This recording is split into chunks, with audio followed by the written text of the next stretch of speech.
Saya tidak ingin digabungkan dengan teman-teman lain yang tindak pidananya secara substansinya berbeda lalu disamakan. Saya tidak ingin di sini.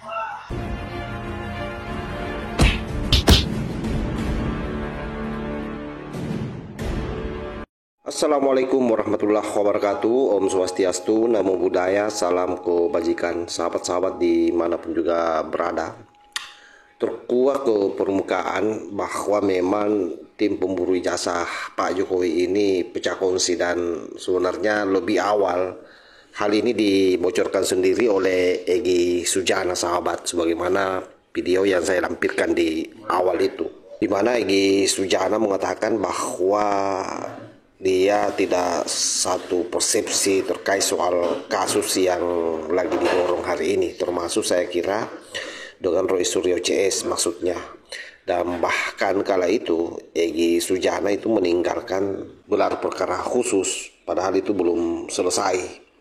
Dan pasca itu dia membuat pernyataan di media, itulah yang saya lampirkan tadi. Bahkan di situ juga dia melimpahkan kekuasaannya sebagai ketua TPU. Wah, dari situ kelihatan bahwa Egy Sujana memang sudah mau cuci tangan, dan bahkan katanya di depan Rizik Syihab. Nah, hal yang sama kemudian disampaikan oleh ketua yang ditunjuk Egy Sujana, bahwa dia mendapat restu dari Rizik Syihab sebagai pendiri TPU. Nah, ini semakin memberikan penegasan bahwa memang agenda ini sesungguhnya bukan agenda ijazah, tetapi lebih pada ajang balas dendam Rizik Syihab terhadap Pak Jokowi. Hanya saja ada momentum di mana ada sosok Roy Suryo, ada Dr. Tipa, lalu ada Rismon Sianipar yang kebetulan memiliki agenda dendam yang sama. Jadi mereka saling memanfaatkan satu sama lain. Dan saya punya keyakinan bahwa memang tidak akan berjalan mulus, pasti akan pecah. Kenapa pecah kongsi? Karena itu tadi, pertama tidak didasari oleh nama itu yang mulia untuk berjuang dalam konteks kebenaran, tapi lebih pada melampiaskan dendam masing-masing. Oleh karenanya dia tidak akan bisa bicara soal fakta. Jadi fakta-fakta yang diharapkan bisa dimunculkan ke permukaan itu tidak akan pernah bisa terjadi. Jadi lebih pada narasi yang sifatnya politis, yang memang berupaya secara tegas untuk mendiskreditkan lawan politiknya, dan itulah yang sementara dia mainkan hari ini. Oleh sebab itu, sahabat-sahabat sekalian, kalau kita melihat seluruh perjalanan daripada kasus yang ada ini, tidak ada pilihan bagi Egy Sujana sebenarnya dan seluruh orang yang terlanjur terlibat dari awal ini untuk tidak menghadapi persoalan hukum yang sudah berjalan di Polda Metro Jaya. Nah, tapi sebelumnya kita ulas lebih jauh, ini coba kita lihat bagaimana pernyataan dari Ketua TPU baru, dan bahkan ada juga pernyataan dari Rizal Padilla yang mengancam akan melakukan demo, dan itu katanya sudah pernah ketemu dengan Rizik Syihab dan Ketua GNF Ulama FPI yaitu Yusuf Martab.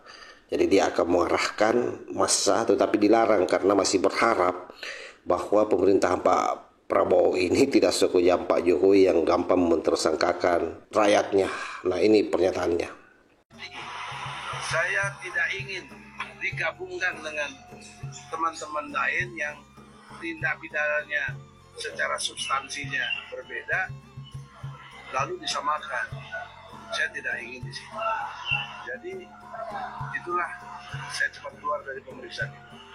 Dan selanjutnya untuk urusan TPU, saya nyatakan dengan tegas, saya sudah alihkan kekuasaan jabatan saya kepada Muslim Arbi, kemudian timnya Rizal Padilla, kemudian ada Azamkan, ada Al-Katiri, ada Bu Eli, ada semua yang terkait di dalamnya, Arif Iksan atau Ali, itu nanti dibicarakan sama ke depan.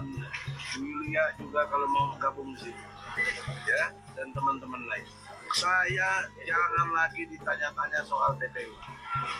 Sudah saya serahkan, dan sudah pelimpahannya itu di depan yang memberi kuasa kepada saya. Hari ini saya ketua umum diamanahkan oleh Prof. Egy, ya kan, sesuai dengan petunjuk yang ada suratnya, kemudian di depan Habib Rizik Ya, lalu kemudian meminta Saudara Ismail sebagai sekjen, kemudian meminta Saudara Abdullah Al-Katili sebagai koordinator advokat, dan bendaharanya Ibu Eli dan akan dilengkapi oleh yang lain, wakil-wakil ketua dan lain sebagainya. Jadi insya Allah saya berharap kita kompak dan solid, ya kan?